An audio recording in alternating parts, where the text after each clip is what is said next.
This is LaCora Stephens, and you're watching The Yes Show, Young, Entertaining, and Saved. Today we have a great show. Three authors of Daddy Look, which is Pastor Todd, Mr. Reggie Watts, and Darrel, a.k.a. Blue. We also have He Say, She Say with Robert C. Mitchell, Pastors of LA. Any thoughts? And then, of course, our video of the day. The Yes Show begins right now. Yes, yes.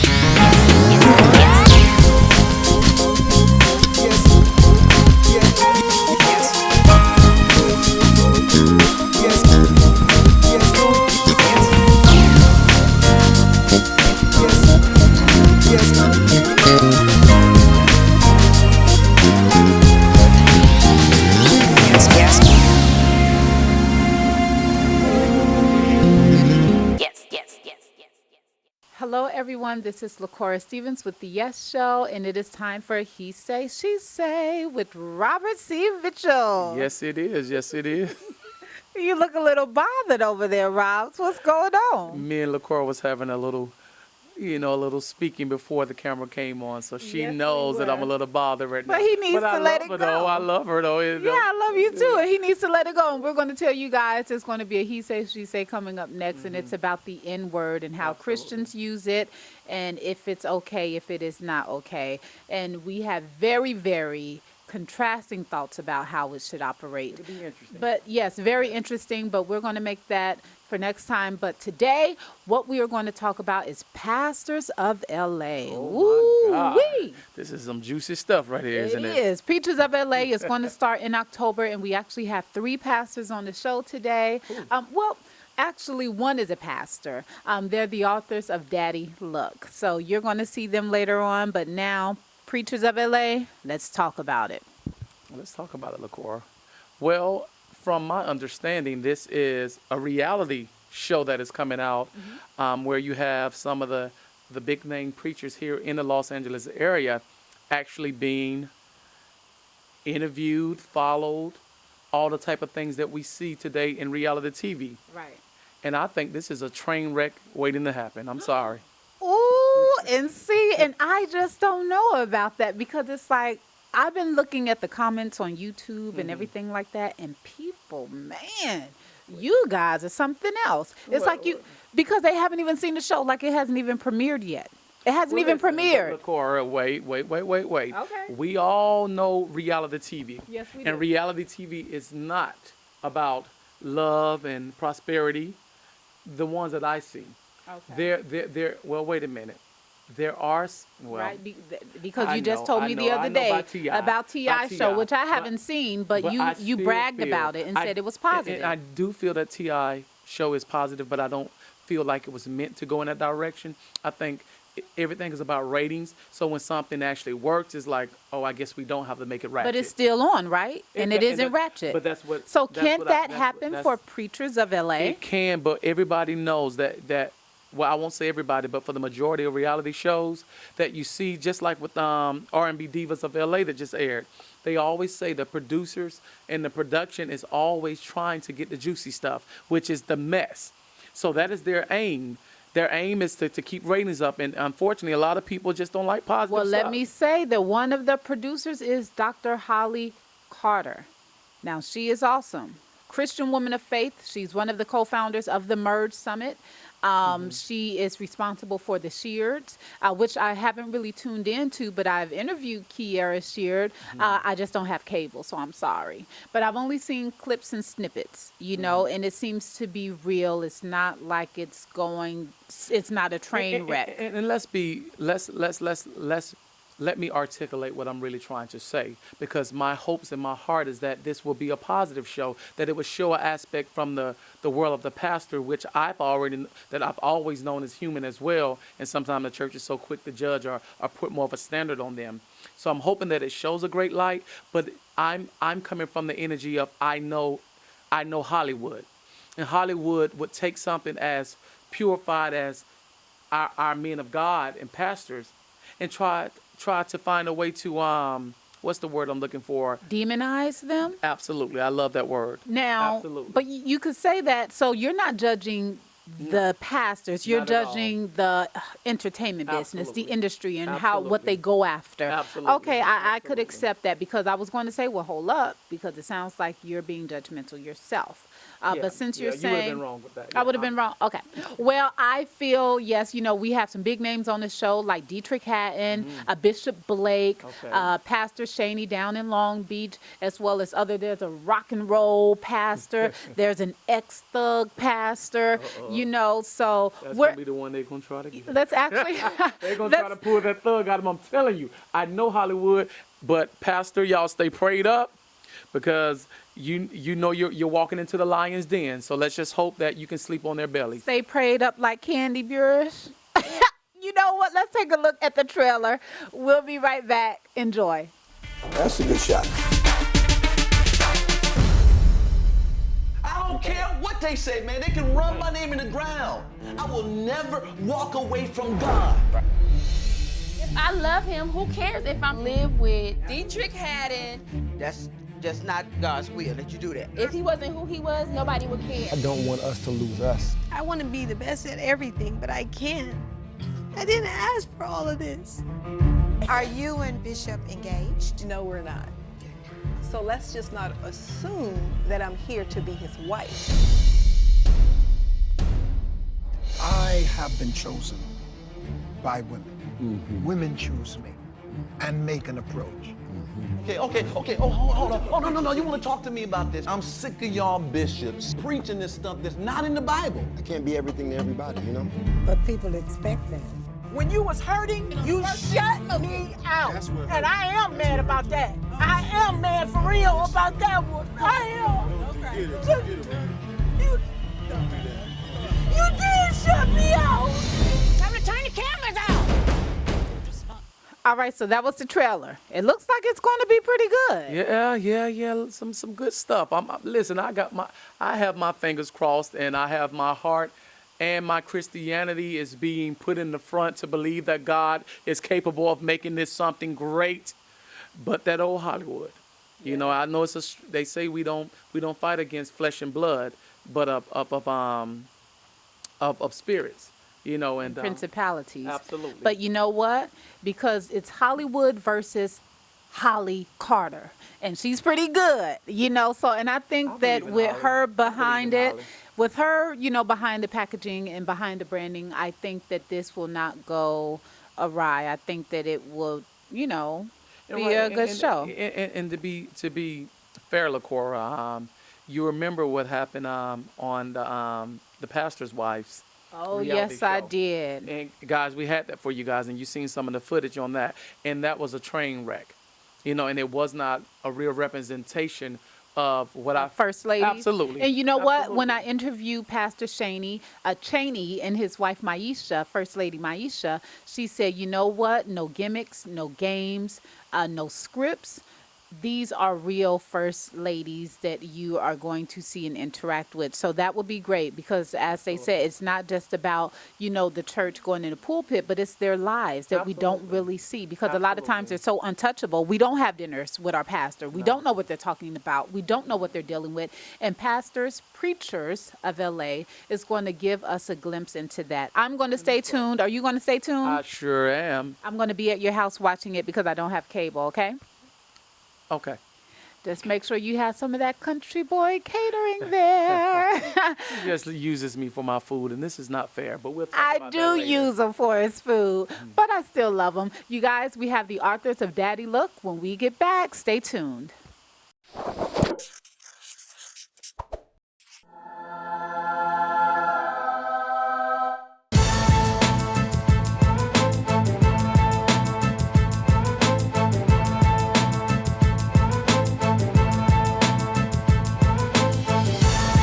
Welcome back to the Yes Show. Now, I have three wonderful men up here, and one is a pastor, so I have to be on my best behavior. But we have Pastor Todd, Darrel, a.k.a. Blue, and we have Reggie Watts of Daddy Look. How are we today? We are wonderful. Thank you. Wonderful. Thank you for letting us be here. Thank you guys so much for being here. Now, He Say, She Say, we talked about Pastors of LA. What are your thoughts on this new reality show since, pastor, what are your thoughts of Pastors of LA? I have not even looked at the promos, to be honest with you. I've heard about it. I have difficulty with reality shows in general because I think most of them they come from a sensational type of a perspective, and I don't know if you're really going to get the nuts and bolts of ministry. They can say we're going behind the scenes, but then there's also the kind of thing that is already organized and you don't necessarily see the hands-on when it actually takes place. So I don't know. I'm not real. You're not real gung-ho about it? That's a good way to say it. Well, we shall see what happens when it premieres. Now let's talk about Daddy Look. Daddy Look. How did this come about? Who was the one who said, you guys, let's write a book, let's do this? Who was it? That was Reggie Watts. Reggie Watts. Well, so we give God the credit, the glory, and the honor, and how it came about. What is Daddy Look all about? Daddy Look is an emergency call for men, for fathers, but men, male mentors, coaches, to purposefully look into the lives of our youth, into the lives of their children. And how it all came about, we were at Todd Battle's house, just brother, enjoying a game of dominoes. We had all of our families at his house in his backyard. And of course I was winning, so slamming 25-35 all day. But we're just real brothers, they say. But they say that's up for debate. I don't know. They say. But we were enjoying. Yes, sir. Only because you got the right. That's it. Okay, we'll see what Blue. Me? No, I'm a dominoes, but we can stay there all day. But anyway, LaCora, we were just enjoying one another, and we were playing dominoes, and all of our kids were in the backyard, and my son Justice was playing on the jungle gym, the gym structure in the backyard, and he just started yelling out, "Daddy, look! Daddy, look!" And we're all fathers. We're playing dominoes, so we all looked at the same time at my son performing his act on the jungle gym, and we kind of chuckled and got back to the game. And immediately, this is why we give God the credit, because this is so much bigger than us. Right. Blue just paused and he just caught what the Holy Spirit was doing and said, "Man, that's so universal." And meanwhile, I'm counting all day in trouble, right, playing dominoes. So I'm paying no attention to what he said. Right. And he said, "That's so universal." And Todd caught it and said, the thing about it is, why is it that they want Daddy to look? You always hear that. They want Daddy to look more than Mama look. No offense or anything, but they want Daddy to look more than even Mama. And then that's when it caught my attention. I was like, okay, what are you guys talking about here? And Blue repeated it, and he said, all around the world, in Africa, Asia, no matter where, little kids are screaming out for their daddy's attention. Daddy, look, Daddy, look. And we are all ministers. So immediately they said, that would preach. That's a saying that we say, that'll be a good sermon. Right. That'll preach. And then I just stopped, and I was just amazed at that. And I said, no, that's a book. And it was just dead silence. So we all looked at each other. I looked at Blue, Blue looked at Todd, Todd looked at me, I looked back at Todd, Todd looked back at Blue. And the game was forgotten and done with. We scrambled around, started looking for paper to write down, and we said, let's do it. And immediately some questions came up behind that. Why do they want us to look so badly? What will happen if we don't look? Are there dangers in not looking? Absolutely. And before I forget, I have to show the world the book itself. Daddy, look. Daddy, look. Daddy, are you watching? My daddy? You watching, Daddy? Daddy, look. So we have Todd Battle, Darrel Sanders, and Reggie Watts, all about fathers being present and looking, and the importance of the father looking. And I know you guys said that sometimes as children, we want our fathers to look more so than mother. Why do you feel that's so? Well, for children, there's something that fathers can instill that is distinct from mothers. There's a blessing that father can instill. There is purpose that father can instill. And they want us to look so much, first of all, because a lot of times they're saying, there's something you've never seen before.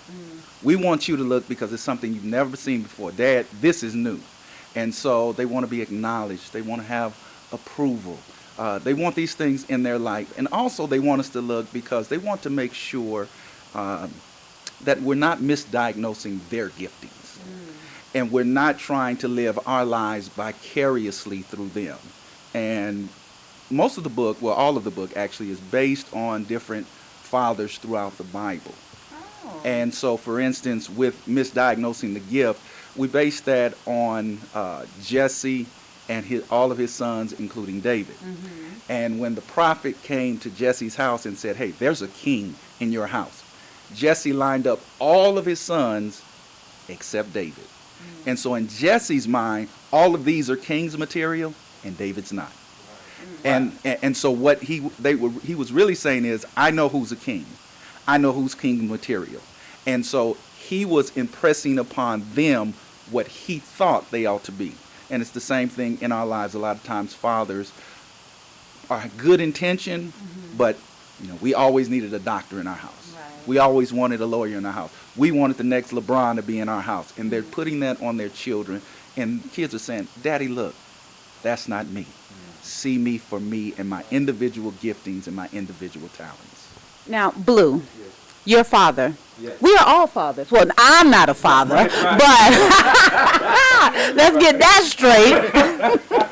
I know, but I have a daddy. I have a daddy that loves me. So, Blue, as a father, has there ever been a time in your life where you felt like I wasn't always looking? Maybe I need to take a step back and reevaluate what I'm doing as a father? And if so, could you explain and talk about that?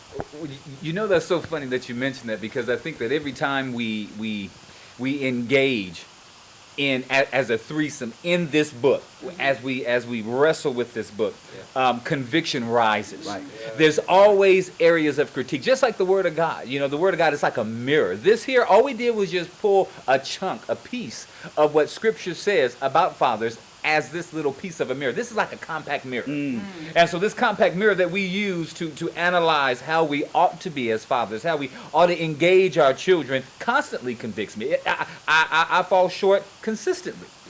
When I look at, the statistics of fatherlessness within the homes, we look at suicide rates. It's higher when there's a fatherless home. We look at juvenile delinquency. It's higher when a father is not at home. So when I'm absent, I think, am I affecting my children? And in what way? Is it their future? They're more sexually active without a father being home.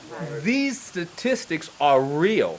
And so when I'm sitting back saying to myself, well, if I'm absent because I'm at home, who am I allowing into the home, spiritually speaking? Who's looking at my children if I'm not? And so 24 hours a day, I can sit here and say, yes, I have failed. But through prayer, through people like Pastor, my brother, I think that honestly, it takes more than just us. And so the call of Daddy Look is not calling just dads, but we're calling brothers. We're calling mentors. We're calling the maker. We're calling them out to say, hey, look, we all need to take this action word and look. Child, Blue just took us to an MLK moment. So at this point, we are actually going to take a look at a trailer that they put together. You guys will be right back. Take a look. We were in the backyard, in my backyard, and we were playing dominoes, myself, Reggie Watts, Darrel Sanders, and just having fun with the family. And Reggie's son was playing on the play structure. My son, Justice, immediately just screamed out, Daddy, look, Daddy, look. And when he said, Daddy, look, all three of us, all being fathers, turned our heads and we all looked, and he was on the jungle gym swinging, playing. And we kind of laughed and got back to the domino game. And immediately I caught that and I was like, wow. I said, man, that right there, that phrase, that's a universal phrase, Daddy, look. And they want us to look more than Mama look. Why do they want us to look so much? And then it caught my attention, and And I said, what was that? What did you say? It's been said all over the world. Even right now, there's children right now yelling and screaming in France, India, Japan, Africa, Daddy, look. That's just how universal it is. Man, I'm telling you, that'll preach. And I stopped and I paused for a moment and I said, no, that's a book. And we stopped and looked at one another. At that moment, Daddy Look was born. Daddy, please look. Daddy, look. Daddy, look.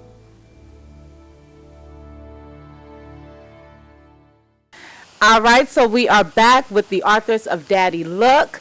That was a great trailer, and I want you guys to find out more about them. Their website is listed below. And now we're going to talk about, what does Daddy look like? When Father looks, what does that look like? What is that actually?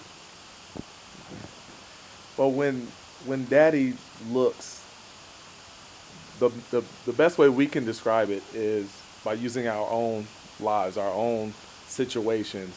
And there are so many things that we understand. There's dangers, many dangers when we're not looking. And dead smack in the middle of our book, we talk about some of the dangers. What are some of the dangers that are present when Daddy isn't looking? First of all, there's thievery among the siblings. And we look into the lives of Jacob and Esau, and how Jacob stole the blessing from Esau, and there was favoritism in the household. The mother favored Jacob, and Isaac favored Esau. And because of the favor that was going on, caused separation in the household. And we think of not only thievery among siblings, but we think of violence. And a great example of that is Cain and Abel. In the beginning, and death was the result. Cain killing his own brother. And just to kind of back up with the story of Isaac, the Bible says that he in his older age, his eyesight started to fail him. And in a sense of not blindness as a dad, but just not seeing what's going on in your household, not being aware of what your children are watching on TV, not seeing what they're looking at on the internet or on their cell phones, who they're text messaging. And we know some parents out there that say, I want them to have their space. I want them to have their freedom. I don't, because if I'm not looking, there's someone else that's looking. So Daddy looks like a father looking at the internet, a father looking at telephone calls, a father holding hands, kissing, hugging. Absolutely. All those things? Absolutely. A father looking is exactly that. Being part of their child's life, showing interest in things that they're interested in, picking up a remote control, sitting down and enjoying what they are into. Right. And just being an example to them, showing that you're there. Daddy can be in the house but still not present. Daddy can be so involved with work and his schedules and business meeting and board meetings and golf club events and all of these things, not really paying attention on what's going on under his own roof, under his own nose. Siblings are picking on one another. They're being mean and cruel to one another, and we see that the end results are never good. Now, is it too late for Daddy to look? Is it too late for Daddy to look? It is never too late for Daddy to look. We address that in the book. It is never too late for Daddy to look. And we look at every circumstance. We look at maybe the father's incarcerated. Maybe he's been away for a long time. And the thing we look at is our example, in backtracking to what you had just asked about, what does a daddy that looks like? Right. Our example is the ultimate daddy, Father God. And so when we look at God in the beginning and his first earthly son, which was Adam, we see the characteristics of a daddy that looks. Right. We see a progenitor, a giver of life, and that's not just physical life, that's abundant life. What does that look like? That's him encouraging him. That's letting that child know you can do anything. He's not only a progenitor, he's a protector, he's a provider, he's a prompter. And where do you get that from? God actually prompted Adam to name the animals. When he made the animals and brought them before Adam, he didn't say, Adam, this is a lion, this is. He said, tell me what that is. And Adam named it. So he prompted him to move forward. And so all of these things, we're saying that, no, it's never too late to look, Daddy, no matter what the circumstance is. If God never gave up on you, you can never give up on your child. You may be incarcerated. You may not have been around. There may be another man in his life because he picked up the slack. But that child still wants you. They may be angry. They may fight, lash out. They may say, you haven't been here. Perfect example, LaCora.